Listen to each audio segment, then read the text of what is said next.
Yo! Why did I do that? It's late. I keep telling myself I'm gonna start streaming at 9. I'm gonna start streaming at 8. It hasn't happened in the longest time. I'm gonna aim to do 4 levels tonight.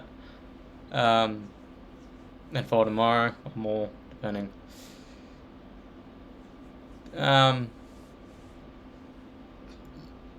In the end of the stream, I'm gonna dick around in because I got bias effects. Well, free version of it, and there's only like one tone available, which is so fucking weird.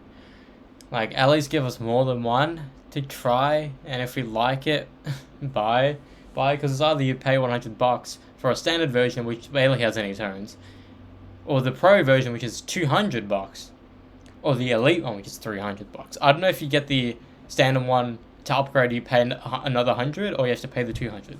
Like, if that's the case, that's shocking. Anyways, we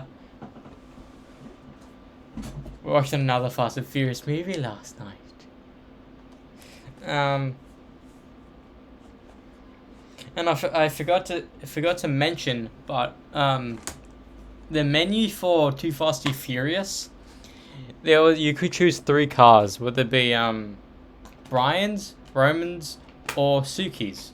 And if you choose one, you could have a unique menu. So if you between all 3 cars, there's a different unique menu system. Like, you go on the special features and blah blah blah. It's like different cool design, and I've never seen that in any other movie where there's different versions of the fucking main menu depending on like which one you want. Just it's such a cool concept, because nowadays no one cares about the fucking main menu. I can guarantee in like Fast 7 onwards, the main menus of these DVDs will be shocking.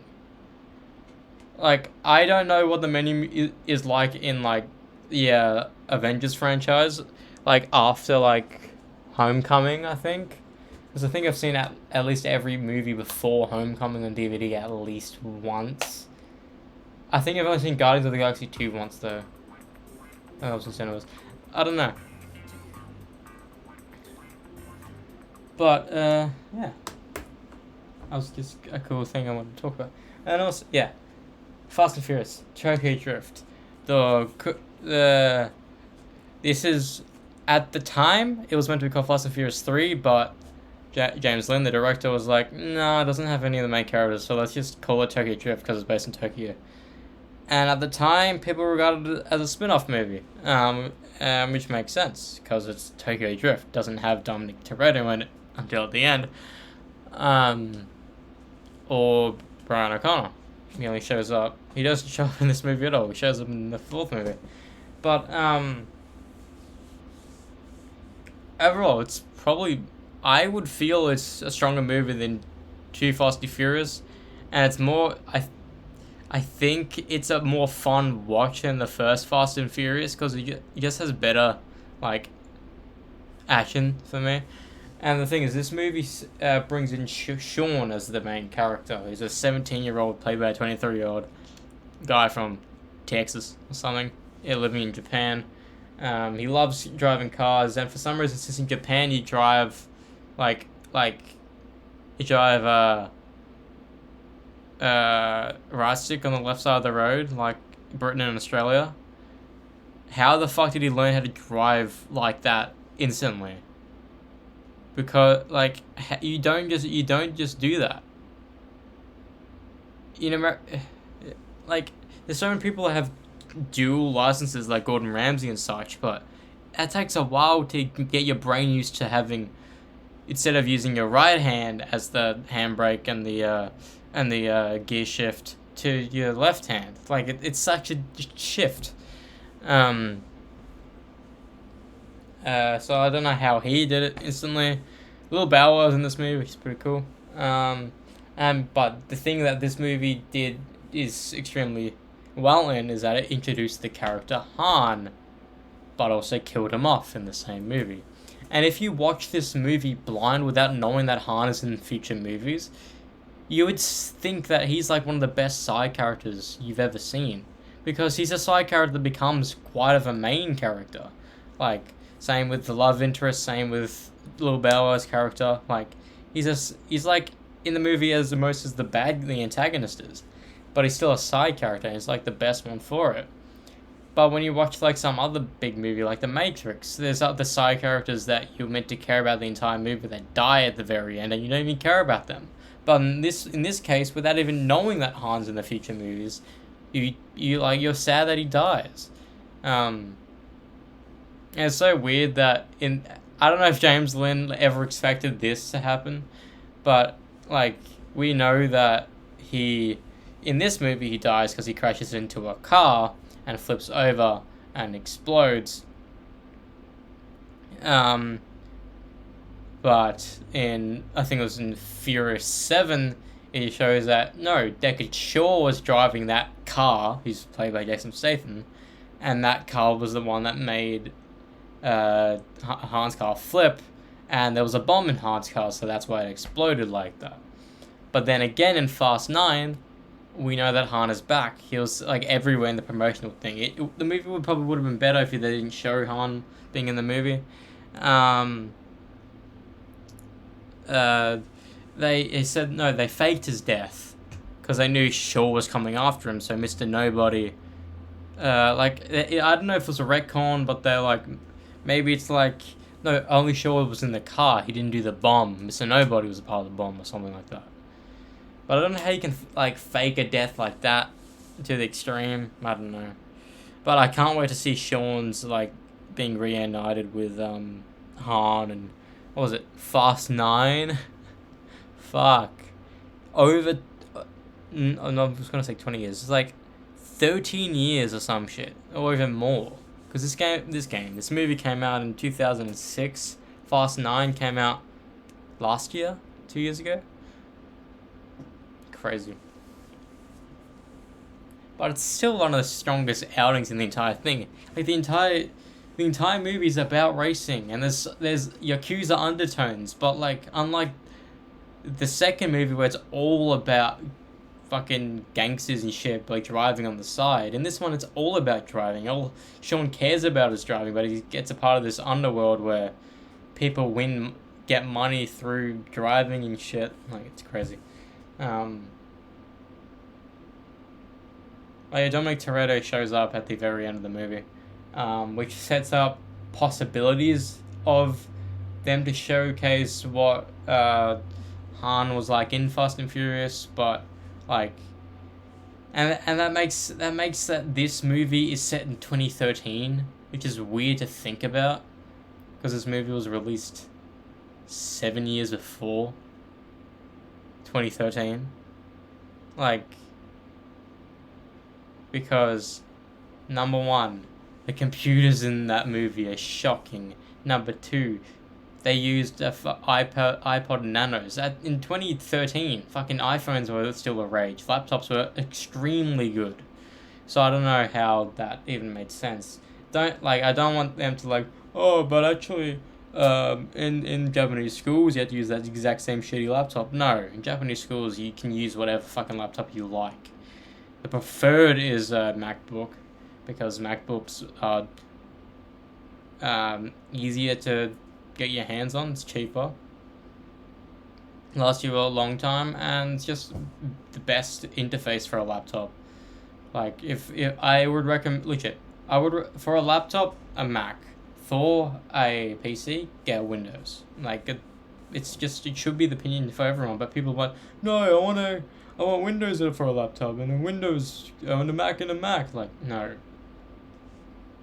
MacBook, good. iMac, bad. Anyways, yeah,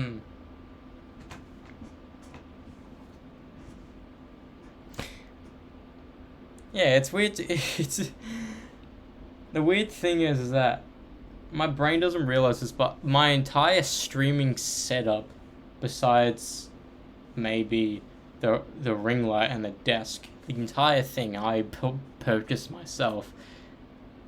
The laptop, the camera, this adapter, the Elgato, the PS5, the TV. It's crazy. Like, I never really realized it until now. Like, oh, I bought all of this shit. $2 grand, 700. I think this was like 150. This itself is 200. Then again, I've got the hard drive, which was like 200 as well. And if I'm buying fucking Bios Effects tonight, it's 200. Also, I bought this fucking thing over here, which was 200. Why am I getting things at 200? Anyways, I'm giving this movie 7.5. Like, first movie is a bit better than this one because it has a better story, better character development. But the only downside of this movie is that he learns Japanese so quickly for some reason. We don't know the timeline of this movie. You think it's like a month or something, or maybe more. So how did he learn fucking Japanese to talk to a Yakuza member? We don't know how he knows the address for the Yakuza member or anything. We don't know how the fuck he just learned how to do drifting now and he defeated the Drift King. Crazy. And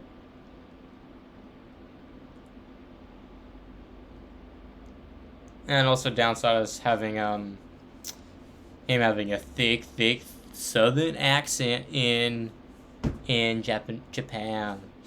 And his love interest is a Australian girl that isn't Australian, and his best friend is an African American guy. It's weird. Like like when you hear Australian accents on TV and movies, you don't think they're from Australia because they're slightly different. Like, I can't put it, like, I can tell, oh shit, they could be Aussie, but then when you watch it for a while, like, no, their speaking mannerisms don't think they're from Australia. It's weird. I don't know. Yeah. That's weird to think. Like, if everything in my life was the same parents, same music upbringing, if I was born in America, my accent probably would be more like this, just naturally talking like this, and this is so uncomfortable for me having my throat talk like here the entire time. It doesn't make it really feel good, but you can train your voice to do this normally, but no, it's not comfortable at all. Having your tongue down here to talk, it's so weird, and it's not that comfortable if you do it for a while. This is just my voice naturally. Like, I don't try, just do the noises, accents I can do, but yeah, 7 out of 10. When I heard that he shows up in Furious 7, I haven't seen Furious 7. I've only seen like the final scene and a couple of races. I was ecstatic, like, thank God they're making him come back. Because everyone's just said this was a spin-off, but no, since Dominic Toretto's in it, like, but if this was the spin-off, Fast and Furious would be Fast 3, Fast 5 would be Fast 4, Fast 6 would be Fast 5, Fast 7 would be Fast 6, Fast 8 would be Fast 7, Fast 9 would be Fast 8, Fast 10 would be Fast 9, and Fast 11 would be Fast 10. It's weird to think about.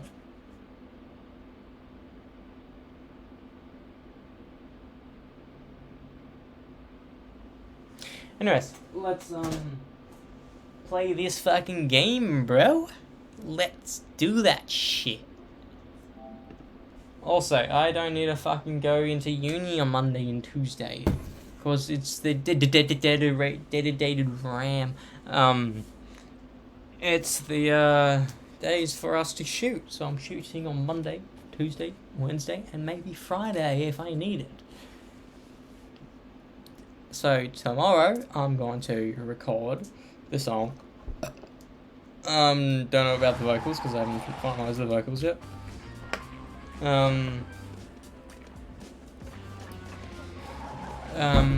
Send it over to my buddy and ask when he's free, and we can track his drums when he's here. Or if he can track drums, I don't know if he has an acoustic kit at his joint.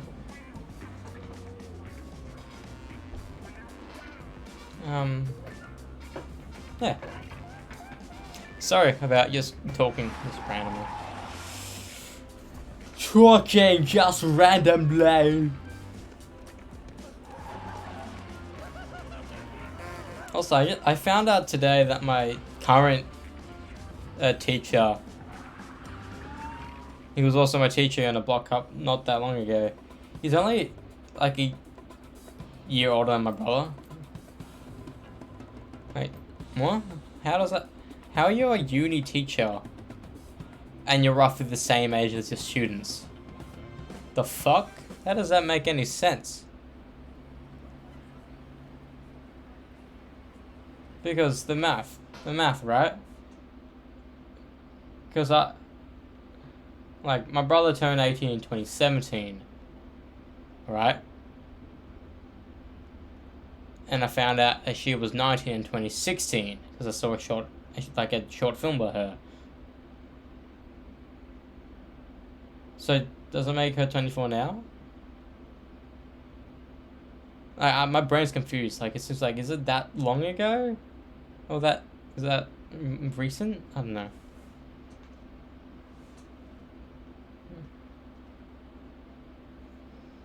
Why is it when I fucking talk about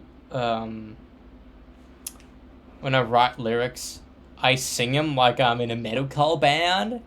Like, I don't like that. It doesn't come out naturally. Where are you? And I'm so sorry. I cannot sleep. Cannot drink tonight.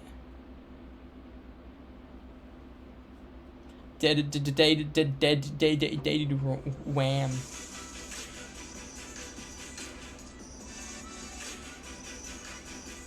This is an ad for. Speaking of Disney Plus.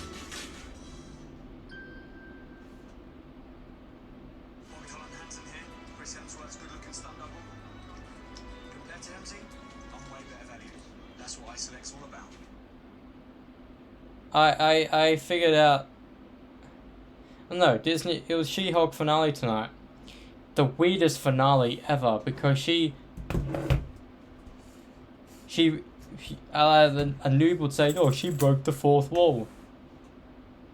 Yeah, talking to the camera is breaking the fourth wall. Not exiting the fucking TV show. That's not breaking the fourth wall. Because the part about breaking the fourth wall is that you're knowing you're in a comic book or a movie, and that you can't escape it. You can't leave. You know? Why she should be freaking out that she knows she's a part of the show.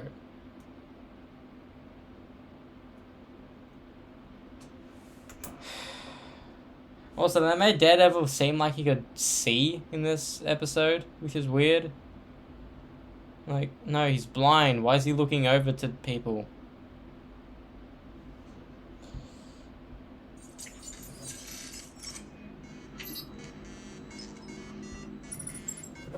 Hey, what's up, everybody? It's Brian with Happy Thumbs Gaming, and we're back with some more LEGO City Undercover. That's right, we got Special Assignment 3 free play. This one is labeled Minor Altercation. Well, I guess technically on the map it's labeled Bluebell Mine, but we're going to go ahead and trudge through this level, find a whole bunch of collectibles, and this is actually the first one where we actually get all the collectibles in one video. Woo to the who! Alright, here we are. We are starting right off on the dock. Let's go ahead and get some stretches in real quick first. Once we're all ready to go, make sure your red bricks that you have accumulated so far are activated and ready to roll. For us, it's going to be the 2X red brick. We're also going to activate the fast build, because we found that in our last level.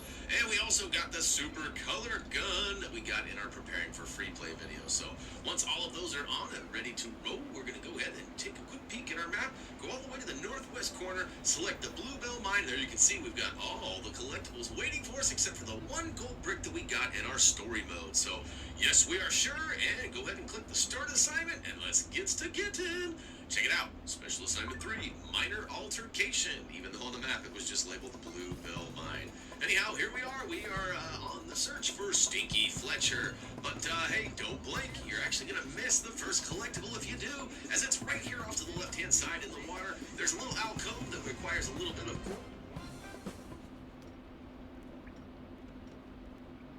I'm looking for Clarence Stinky Fletcher.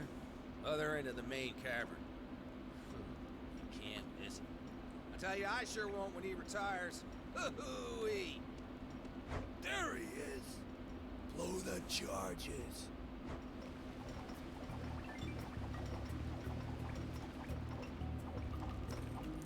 Pete should have been more careful of that unstable tunnel.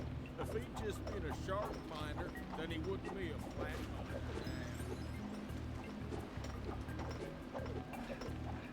Avalanche, we find Guy Newberry character token inside, and right next to that is actually a pile of the black mining bricks. We're gonna go ahead and smash those and get the first of 4 police credits. So next up, we're gonna actually take this little mining pick for a little cruise.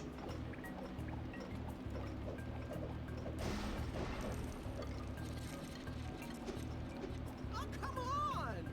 They haven't finished building the track! I can't move my car to dynamite!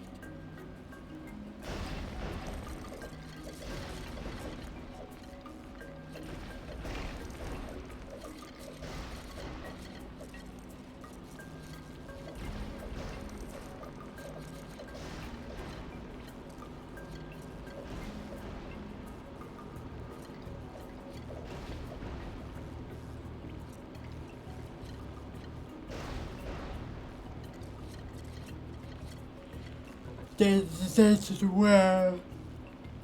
We're going to destroy quite a bit of these black or very dark gray bricks. And as we make our way around, we actually find this little fuse box kind of on the fritz here. So we know that our construction suit has the capabilities to go ahead and zap a Rooney. That's right, we're going to go ahead and fix this and watch this drill. Drill. That's right, look at that. We're actually going to put a little hole in the ground there and draining all of that water, revealing a manhole. That's right, or I guess in this case, a minifig hole, because although he is a male minifig, he's not necessarily a man, I guess. I don't know, or is he? You just know. But hey, check it out, we got Faux Hawk Spiky Dawn, character token as a result.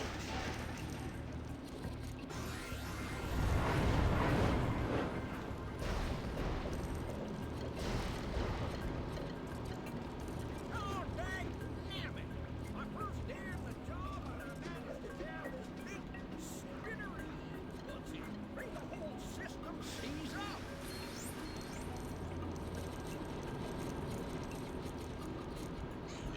Crowbarring that manhole open.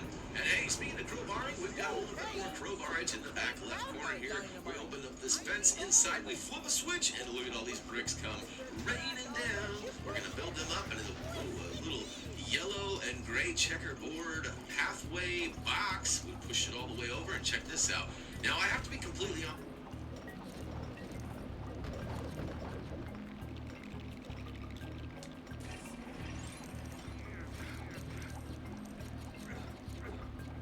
You spend all your time watching out for fallen stalactites, and then, bam, a fallen boot lands on your head.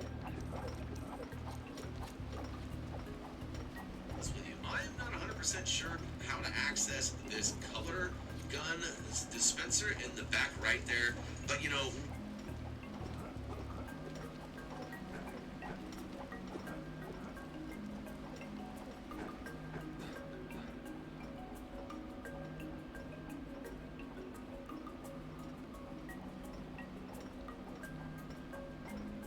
When you just use this.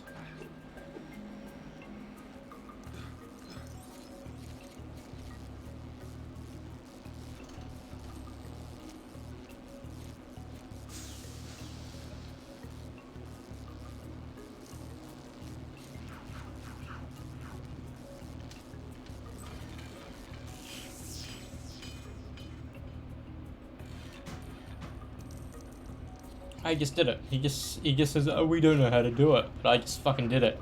Because remember, you can fly with 2 characters.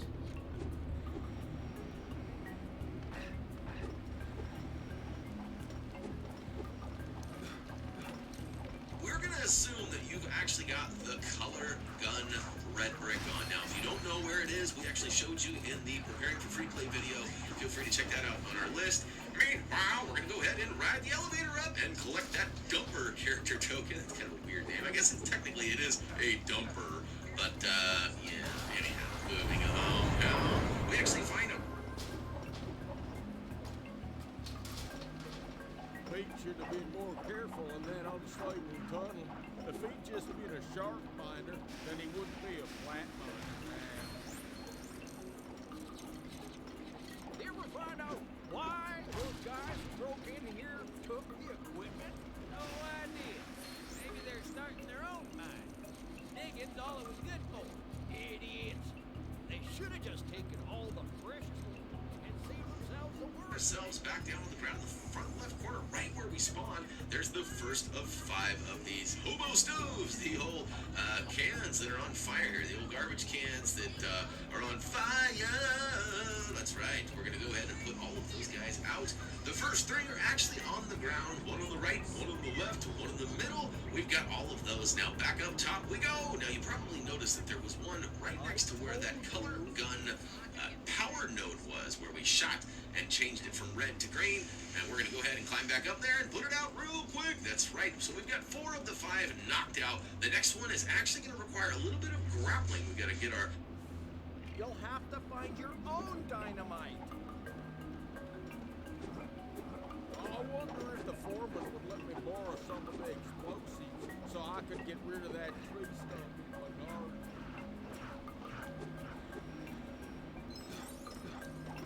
I am easily going to make my quota this month. I'm going to spend my bonus on going to one of those health spas, get pampered.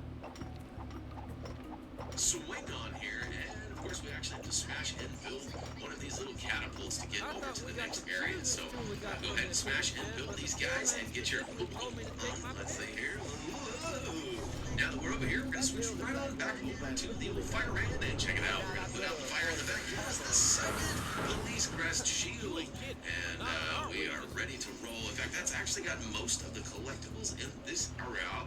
We're gonna go ahead and suggest that you use the quick links down below in the video description, which will hopefully get you there a little bit quicker and easier. Now, we're gonna go ahead and smash open this, well, this is where we got the character token for the mining costume. And, you don't need to go in there, but as you probably noticed, there's quite a few studs in there. And seeing as we have our 2x red brick stud multiplier on, that's even more studdage to be grabbed. So we're going to go ahead and swoop up those studs, drop on down, check this out. Now, we already destroyed some of those black or dark gray bricks, which gave us multiplier on. That's even more studdage to be grabbed. So we're going to go ahead and swoop up those studs, drop on down, check this out. Now, we already destroyed some of those black or dark gray bricks, which gave us this little handle. We take the handle over to the green bouncing arrow, and booyaka show, we flip it on down. Look at that, we got some more bricks kind of raining in on us. We're going to build those up into a dynamite dispenser. Now, let's see if I actually remember to switch to my miner. I do! Look at that! No failure here. That's right, I told you I'd get in the habit of getting the right costume when it was needed. Feel free to go ahead and put your token in, grab the dynamite, and place it in the old brown barrel down here right next to the old grinder. And it actually